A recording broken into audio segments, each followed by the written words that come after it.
Very good morning. आदाब पाकिस्तान के साथ मैं हूं आपकी मेज़बान इरम सफ्तर। खूबसूरत दिन का आगाज़ हो चुका है। उम्मीद करते हैं आप सबका ये दिन बहुत अच्छे से गुजरे। नाज़रीन, वासिफ ने बड़ी ही खूबसूरत बात की और जो आज के जो हमारे लोग हैं उनसे बड़े रिलेट करती है। उन्होंने लिखा कि अगर आप बर्दाश्त करना सीख लेते हैं या मुआफ़ करना सीख लेते हैं तो अब जो डिप्रेशन होता है वो ख़त्म हो जाएगा। आज के दौर में हमने देखा है कि हम हर वक्त ये बात कहते हैं कि यार मुझे डिप्रेशन हो रहा है, मुझे एंजाइटी हो रही है, मैं बहुत ज़्यादा परेशान हूँ, मुझे पैनिक अटैक्स हो रहे हैं, मैं बहुत ज़्यादा ओवर थिंकिंग कर रही हूँ। तो क्या रीजन है? उन्होंने कहा कि अगर मुआफ कर देंगे या बर्दाश्त करना सीख लेंगे तो डिप्रेशन खत्म हो जाएगा। आज हम बात करेंगे कि ज़हनी तौर पे जो तनाव होता है, स्ट्रेस होता है, वो क्यों होता है, क्या क्या रीजन होती है, इसके सिम्टम्स क्या हैं और फिर ट्रीटमेंट की तरफ आएंगे। इसके अलावा हम बात करेंगे कि क्या स्ट्रेस या एंजाइटी या डिप्रेशन से आप अपनी एज से बड़े लगना शुरू हो जाते हैं। क्योंकि अक्सर लोग कहते हैं ना कि यार उसकी एज बहुत कम है, वो वैसे देखने में बहुत बड़ी लगती है, ये बहुत बड़ा लगता है। क्या उसकी एक रीजन ये भी है कि जो ओवर थिंकिंग करते हैं या ज्यादा सोचते हैं या ज्यादा डिप्रेशन लेते हैं, उनकी एज से ज्यादा वो उनकी जो लुक्स है उनकी एज से ज्यादा लगना शुरू हो जाती है। यकीनन इस हवाले से भी आज हम बात करेंगे। बात करने के लिए हमारी बड़ी प्यारी मेहमान माहिर नफ्सियात डॉक्टर ताहिरा रुबाब साहिबा हमारे साथ स्टूडियो में मौजूद है। उनको वेलकम करते हैं।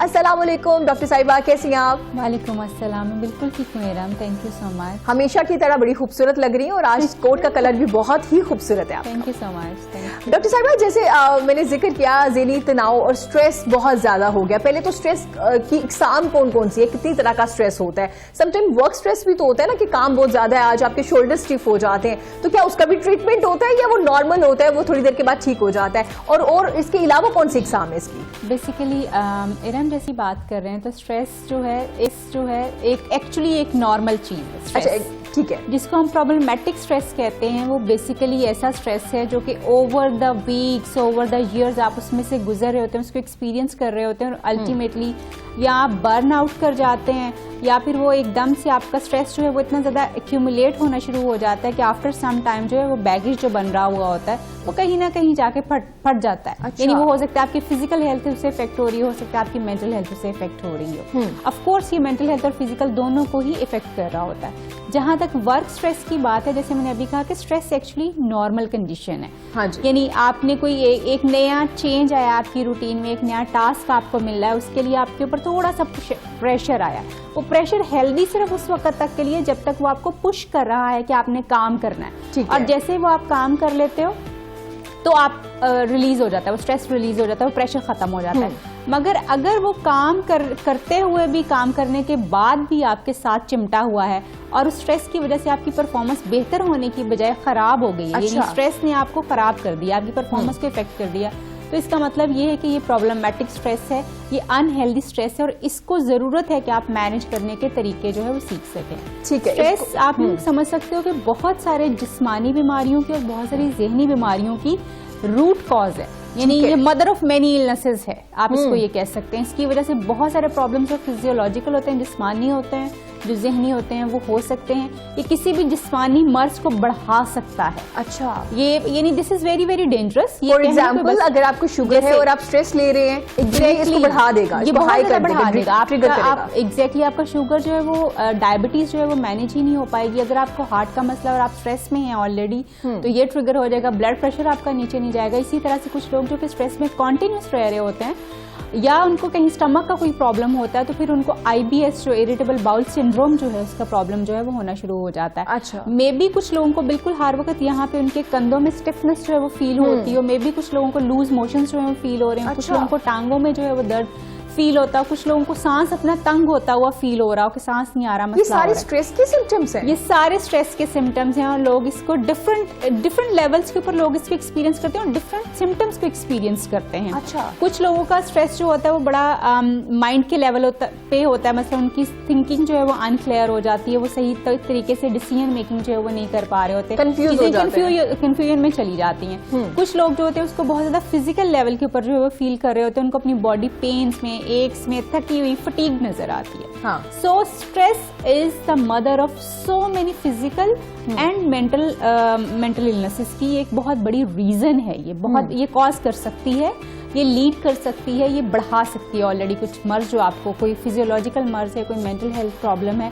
तो ये उसको बढ़ा सकता है। इसका मतलब है डॉक्टर साहिबा अक्सर तो हम स्ट्रेस को इग्नोर ही कर देते हैं ना। समटाइम तो चले ठीक है, वर्क का जो बर्डन होता है वो हमें नजर आ रहा होता है कि ज्यादा काम कर लिया तो इसलिए हो गया। कुछ खवातीन कह रही होती है कि आज सफाइयां भी की हैं, कपड़े भी धोए हैं, सब कुछ किया है तो शोल्डर स्टिफ हो गए। लेकिन अगर ये रूटीन में हो रहा है तो इसका मतलब है ये डेंजरस है, ये आहिस्ता आहिस्ता आपको मुश्किल वक्त की तरफ लेके जाएगा। मतलब आपको आइडेंटिफाई करना पड़ेगा ये स्ट्रेस कौन सा है। बिल्कुल ऐसा है, आपको आइडेंटिफाई हो रहा होता है, आपको पता चल रहा होता है, but you don't address it. आपको पता चल रहा होता है मेरे कंधे खिंचे हुए हैं, मेरे सर में अजीब सा भारीपन है, मेरी टांगों में स्ट्रेस है, या मेरी टांगों में दर्द हो रहा है किसी ना किसी तरह से, पेट खराब हुआ है। जैसे अभी मेरे पास आजकल एक क्लाइंट आ रही हैं, यूनिवर्सिटी स्टूडेंट हैं, तो एक उनके स्कूल में उनकी एक टीचर हैं जिनसे वो अक्सर परेशान जो है वो हो जाती हैं एक्चुअली। अच्छा, इनकी यूनिवर्सिटी में या स्कूल में थी? यूनिवर्सिटी में। अच्छा, यूनिवर्सिटी अच्छी बड़ी यूनिवर्सिटी में से एक यूनिवर्सिटी की वो स्टूडेंट हैं, और उनकी टीचर जो है वो यानी उनके बोलने का जो अंदाज है वो अक्सर उसकी वजह से स्ट्रेस में आ जाती हैं। उनकी पर्सनैलिटी भी थोड़ी सी इस तरह की, वो इजीली जो है वो स्ट्रेस वो ले लेती हो जाती है, स्ट्रेस ले लेती हैं। फिर उसके बाद जो अल्टीमेटली अब उसका रिजल्ट आ रहे हैं, हार्मोनल प्रॉब्लम्स उसके बहुत ज़्यादा शुरू हो चुके हुए हैं, IBS डेवलप कर चुका हुआ है, यानी कांस्टेंट पेट का ख़राब रहना जो है वो एक जो अलामत जो है वो बन चुका हुआ है, और वो मुसलसल स्ट्रेस में रहती हैं। अपनी यूनिवर्सिटी का प्रेशर बहुत ज़्यादा है, यानी उसमें क्लास का भी हो सकता है, प्रेजेंटेशन का भी हो सकता है, काम का भी हो सकता है। तो बहुत सारे लोग जो हैं वो स्ट्रेस को एक्चुअली एक्सपीरियंस कर रहे होते हैं, उसमें से गुजर रहे होते हैं, मगर वो जो हम तरीके उनको बताते हैं कि आप इनको आइडेंटिफाई कर लें कि आपको हो क्यों रहा है, कर क्या रहे हैं, किस तरह से हो रहा है, उन चीज़ों की तरफ लोगों का एक्चुअली ध्यान जो है थोड़ा सा वो ज़्यादा होता है। स्ट्रेस प्रोवोकिंग सिचुएशंस जो होती हैं वो हमेशा उनके बारे में सोच रहे होते हैं, ये हो गया तो क्या होगा, वो हो गया तो क्या होगा, उसने ये कह दिया तो क्या हो जाएगा, मगर वो जो सोल्यूशंस होते हैं उनकी तरफ उनका दिमाग जो है थोड़ा सा कम जो है वो उस तरफ आना शुरू होता है। ठीक हो गया। तो डॉक्टर साहब कैसे ट्रीट किया जा रहा है, क्योंकि आपने अब एक एग्जाम्पल दे दी है, तो एग्जाम्पल को देख के अगर चलती है तो किस तरह से ट्रीट किया जा रहा है, और तो क्या रीजन है, क्या कुछ लोग जल्दी चीजों को सर पे सवार कर लेते हैं जरूरत से ज्यादा? ठीक है, समटाइम आपको बर्डन लेना भी पड़ता है, प्रेशर भी लेना पड़ता है, लेकिन इतना प्रेशर कि आप अपनी हेल्थ को ही कॉम्प्रोमाइज कर रहे हैं। ऑफ कोर्स इसका आइटम बड़ा सिंपल, जैसे मैंने फॉर्मूला आपको बताया कि अगर स्ट्रेस लेने की वजह से आपकी परफॉर्मेंस 110% हो गई है, आप ज़्यादा टास्क ओरिएंटेड हो गए, आपका टास्क पहले से बेहतर हो गया है, और आपके स्ट्रेस ने आपकी सेहत के ऊपर, आपके मूड के ऊपर और नींद के ऊपर कोई नेगेटिव इफेक्ट नहीं डाला, तो इसका मतलब ये कि आप हेल्दी स्ट्रेस में हैं, और ये अच्छा स्ट्रेस है, ये होना चाहिए। अच्छा, ठीक है। मगर अगर आप नेगेटिव स्ट्रेस में जा रहे हैं तो ऑफकोर्स आपकी नींद खराब हो रही है, आपके फिजिकल हेल्थ खराब हो रही है, आपकी मेंटल हेल्थ खराब हो रही है, फिर आपकी परफॉर्मेंस खराब हो रही है उसकी वजह से, तो वो अनहेल्दी स्ट्रेस है, आपको उसको अटेंड करना है। अब यूजुअली होता ये है कि यानी हमें सबसे पहले इसकी आइडेंटिफिकेशन करने की ज़रूरत होती है। जब आप स्ट्रेस को मैनेज करने की बात करते हैं तो हम उसकी आइडेंटिफिकेशन सबसे पहले बात करते हैं कि आप आइडेंटिफाई करें कि आपको स्ट्रेस फील कहाँ होता है, क्या वो माइंड में है, क्या वो बॉडी में है, कहीं पे वो पेट में है, वो टांगों में फील होता है, कहाँ फील होता है। समटाइम्स कुछ लोगों को सारी बॉडी में फील हो रहा है, और उसको अनक्लियर थिंकिंग भी होती है, और इमोशनल लेवल के ऊपर भी उनको स्ट्रेस जो है वो हो रहा होता है। ये आइडेंटिफिकेशन एक्चुअली जो है, पहचान करना कि ये कहाँ पे है और क्या हो रहा है आपके साथ, ये एक्चुअली इंसान को हेल्प करती है कि उसने आगे उसको मैनेज किस तरह से करना है। यूजुअली कुछ पर्सनैलिटीज़, बिल्कुल आपने जैसे सवाल पूछा कि ये क्यों हो रहा होता है, तो कुछ पर्सनैलिटीज़ भी इस तरह की होती हैं, और वो पर्सनैलिटीज़ कौन सी होती हैं? यूजुअली वो लोग जो परफेक्शनिस्ट होते हैं, बहुत ज़्यादा परफेक्शनिस्ट होते हैं, वो ज़्यादातर स्ट्रेस का शिकार हो जाते हैं। यूजुअली वो लोग जो कि कुछ ऐसे प्रोफेशन से काम करते हैं जिसमें से मीडिया एक है, डॉक्टरी दूसरा है, IT में काम करने वाले लोग जो हैं वो लोग इस तरह के हैं जो कि इस तरह के काम करते हैं, हर वक्त सिस्टम पे मौजूद रहना, हर वक्त स्ट्रेस वाली सिचुएशंस को डील कर रहे होते हैं। तो इन लोगों के पास स्ट्रेस जो है एक्यूमुलेट होता रहता है, इनको इफेक्ट नहीं कर रहा होता, थोड़ा थोड़ा इकट्ठा होता है और फिर एक ही दफा इफेक्ट करता है इनको, यानी क्योंकि टाइम आउट नहीं लेते, चीजें नहीं करते, तो वो फिर वो इकट्ठा होता रहता है, और फिर वो एकदम से बर्न आउट जिसको हम कहते हैं वो होना शुरू हो जाता है। कुछ पर्सनैलिटीज इस तरह की होती हैं जो कि स्ट्रेस प्रवोक कर रही होती हैं, यानी उनको स्ट्रेस जो है वो फौरन आम लोगों से ज्यादा जो है वो फील हो रहा होता है। और वो टाइप ए पर्सनैलिटी होती है, उसमें जल्दी हर चीज़ का होना, जल्दी हर रिजल्ट्स का मिल जाना, लोगों को खुश करना, हर बंदा आपसे सेटिस्फाई होना चाहिए, इस तरह की चीज़ें जो हैं वो बहुत ज़्यादा इंसान जो है वो फील कर रहा होता है। सो कुछ लोग इस तरह के भी होते हैं जो कि जिनकी अपने पेरेंट्स से बड़ी एक्सपेक्टेशंस उन्होंने रखी हुई होती हैं कि जी पेरेंट्स को हमेशा खुश करना, और पेरेंट्स ने एक्चुअली ये चीजें दी हुई होती हैं कि जी आपने उनको खुश रखना है, आपने हमेशा बेस्ट परफॉर्म करना है, आपने हमेशा टॉप करना है। हाँ, इस तरह की चीजें भी जो हैं वो स्ट्रेस इंड्यूस कर रही होती हैं लोगों के अंदर। यानी वो जो आपने एक प्रेशर ऑफ रखा हुआ है ना इवेल्युएशन के, लोग मेरे बारे में क्या कहेंगे, अगर मैं फेल हो गया तो क्या होगा, अगर मैं नाकाम हो गया तो क्या होगा, अगर मैं अपने माँ बाप की इस एक्सपेक्टेशन को ना पूरा कर पाया तो क्या होगा, वो चीज़ भी एक्चुअली जो है वो आपको स्ट्रेस कॉज कर रही होती है। और मेनली जैसे आजकल की हमारी सोसाइटी है उसमें ये चीज़ जो भी हमने अभी आइडेंटिफाई किया, जो मैं बात कर रही हूँ, ये टॉप ऑफ ऑल है। ये हम हर किसी की एक्सपेक्टेशंस के ऊपर पूरा भी उतरना चाहते हैं, हम अपने आप को बेस्ट भी रखना चाहते हैं, हम लोगों को भी इम्प्रेस करना चाहते हैं। बहुत सारे प्रेशर्स हमने हमारे सेल्फ क्रिएटेड हैं जिनको हम हर वक्त जो है पूरा करने के चक्करों में अपनी ज़ात को स्ट्रेस में डाले रखते हैं। बिल्कुल ऐसा है। डॉक्टर साहिबा, थोड़ा स्ट्रेस, डिप्रेशन और एंजाइटी के हवाले से बताइएगा, तीनों में क्या फ़र्क है? क्योंकि अक्सर लोगों को नहीं पता होता है कि उनको स्ट्रेस है, डिप्रेशन है या एंजाइटी है। हम मुंह से बोल देते हैं कि मैं एंजाइटी में हूँ, मुझे डिप्रेशन हो रहा है, मुझे टेंशन हो रही है, मुझे स्ट्रेस हो रहा है। क्या स्ट्रेस की ही ये 3 किस्में हैं या तीनों ही अलग अलग एक बीमारी है? स्ट्रेस लीड कर सकता है डिप्रेशन को और एंजाइटी को, दोनों को ही कॉज कर सकता है। लेकिन जैसे डिप्रेशन में यूजुअली जिस तरह से डिप है, डिप का मतलब होता है नीचे जाना, तो यूजुअली जब लोग डिप्रेशन में जाते हैं तो उनकी लाइफ जो है यूजुअली इफेक्ट इस तरह से नेगेटिवली इफेक्ट होती है। जैसे वो उनके अपनी नींद में कमी या ज्यादती हो जाएगी, खाना पीना कम या ज्यादा हो जाएगा, बातचीत कम हो जाएगी, आइसोलेशन में जाना चाहेंगे, लाइफ की तरफ नेगेटिव एटीट्यूड ज़्यादा होना शुरू हो जाता है लोगों का, अपने बारे में नेगेटिव ख्याल आते हैं, अपनी फेलियर्स ज़्यादा आइडेंटिफाई करते हैं लोग डिप्रेशन में, और अपनी अचीवमेंट्स को जो है वो इग्नोर कर रहे होते हैं, पास्ट में ज़्यादा रहते हैं। डिप्रेशन में जो लोग होते हैं वो लोग ज़्यादातर पास्ट को ज़्यादा फोकस किए होते हैं।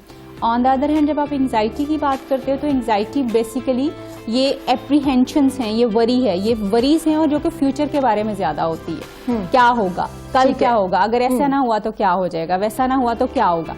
यानी ये आपको ज्यादा परेशानी, जैसे मैं क्लियरली ये बात बताना चाह रही हूँ अभी कि depression is about past, okay, और एंजाइटी इज अबाउट फ्यूचर। ठीक है। तो इसमें अक्सर लोगों को पेल्पिटेशंस जो है एंजाइटी में होती हैं, अनकंफर्टेबिलिटी बहुत ज्यादा होती है अंदर अंदर, जैसे तितलियां उड़ रही हो पेट में, पेट का जैसे इसमें खराब होना भी हो सकता है, सांस का तंगी हो सकती है, हार्ट बीट ज्यादा हो सकती है, शिवरिंग हो सकती है, ठंडे पसीने आ सकते हैं, और नेगेटिव थिंकिंग जो है वो हर वक्त आपके जहन के साथ, खौफ वाली खास तौर पे, ये ना हो जाए, वो ना हो जाए, वो वाले खौफ जो है, कुछ हो जाने का खौफ जो है वो हर वक्त आपके दिमाग के साथ किलिंग रहता है। ये एंजाइटी होती है, एंजाइटी होती है। Exactly, but stress can cause both. Stress की वजह से दोनों ही चीजें जो है वो हो सकती हैं। ठीक है डॉक्टर साहिबा, जैसे आपने बड़े आम अल्फाज में बता दिए कि जो पास्ट है, जो गुजर गया, उसके बारे में सोचना, उसके बारे में कि ये ऐसा हो सकता था, ये मेरे साथ ही क्यों हो गया, तो इसका मतलब आप डिप्रेशन में हैं। और फ्यूचर में क्या होने वाला है, अभी ऐसा हो जाएगा, फियर ऑफ डेथ बहुत ज़्यादा लोगों को होता है, और बाद में बहुत सी चीज़ें सोच रहे होते हैं कि फ्यूचर में अगर मेरे साथ ये हो गया तो मैं क्या करूँगा, तो ये एंजाइटी होती है। तो दोनों को डिफरेंट तरीके से ट्रीट किया जाता है? डिपेंड करता है, क्योंकि कुछ लोग ऐसे होते हैं जो डिप्रेशन और एंजाइटी दोनों को ही फेस कर रहे होते हैं। अच्छा, एक ही वक्त में? बिल्कुल एक ही वक्त में, और स्ट्रेस भी उसके साथ होता है। तीनों चीजें इकट्ठी भी हो सकती हैं। समटाइम्स कुछ लोग डिप्रेशन में से गुजर रहे होते हैं तो उसका ट्रीटमेंट जो है वो थोड़ा सा डिफरेंट होता है, जिसमें यूजुअली, जैसे मैं एक बात कहती हूँ कि बहुत सारे साइकोलॉजिकल प्रॉब्लम्स की जो वजह है वो हमारा थिंकिंग पैटर्न है। अगर हमें ये की समझ आ जाए कि बेसिकली मैं जो सोच रहा हूँ वो मेरी फीलिंग्स को क्रिएट कर रहा है, यानी आपकी फीलिंग्स जो हैं वो आपकी थिंकिंग से जुड़ी हुई हैं। इसको इस तरह से भी बयान किया जा सकता है कि आप जिस तरह से सोचते हैं आप वैसा ही महसूस करते हैं। अगर ये बात हमें समझ आ जाए कि मेरा बेसिक जो है मेरे थॉट्स हैं, तो अगर आप फिर अपने थॉट्स को जब आप चेंज करते हो तो ऑटोमेटिकली आपकी फीलिंग्स लेवल जो है वो चेंज होना शुरू हो जाता है। समटाइम्स आपको थॉट्स को चेंज करना पड़ता है और समटाइम्स आपको अपने बिहेवियर से शुरू करना पड़ता है। ये डिपेंड करता है कि किसी भी इंसान की पर्सनैलिटी किस तरह की। अगर कुछ लोग जो हैं वो ज़्यादातर लॉजिकल हैं या वो ज़्यादा चीज़ों को क्लियरली अंडरस्टैंड कर जाते हैं, प्रॉब्लम सॉल्विंग उनकी थोड़ी सी बेहतर होती है, तो फिर आप उनको यहाँ से शुरू करते हैं कि change your thoughts, work on your thoughts, और फिर उसके ऊपर आप जो है चीज़ें कर रहे होते हैं। कुछ लोग जो कि बहुत क्लियरली चीज़ों को उस तरह से नहीं समझ पा रहे होते, या उनको लॉजिकल चीज़ें जो हैं वो ज़्यादा उसमें नहीं होते, तो फिर हम उनकी बिहेवियर मॉडिफिकेशन के ऊपर काम करके उनको वापस फिर चीज़ों की तरफ जो है वो लेके आते हैं। यूजुअली अब एक तो थॉट वाली चीज़, जैसे मैंने कहा कि अगर आप अपने थॉट को चेंज कर दें तो आपका ओवरऑल सारी चीज़ें जो हैं बेहतर होना शुरू हो जाएंगी। और उसके साथ साथ अगर आप अपनी फिजिकल एक्टिविटी जो है थोड़ी सी शुरू कर दें, एंग्जाइटी में भी और डिप्रेशन में भी और इवन स्ट्रेस में भी, अगर आपकी फिजिकल एक्टिविटी शुरू हो जाए, लाइक मेडिटेशन शुरू हो जाए, आप थोड़ी बहुत एक्सरसाइज करना शुरू कर दें, तो आप बहुत उससे बेहतर और रिलीव्ड फील करते हैं। ये कुछ क्विक टिप्स जो हैं वो आपको हेल्प कर सकती हैं। और फिर यूजुअली एंग्जाइटी में और स्ट्रेस में लोगों को जो है अक्सर सांस का मसला जो है वो बहुत ज़्यादा हो रहा होता है, और सांस के मसले के लिए या फिर अगर आपको थॉट्स बहुत ज़्यादा पैनिक कर रहे हैं तो फिर आप डीप ब्रीदिंग कर सकते हैं, जो कि पॉकेट टूल है। आप किसी भी वक्त किसी भी अनसर्टन सिचुएशन में डीप ब्रेथ करते हैं तो आप रिलैक्स हो जाते हैं। डीप ब्रीदिंग करने का तरीका ये होता है कि आप नाक से लंबा गहरा सांस खींचते हो, मुंह से आहिस्ता आहिस्ता बाहर निकालते हो, लाइक आई एम डूइंग।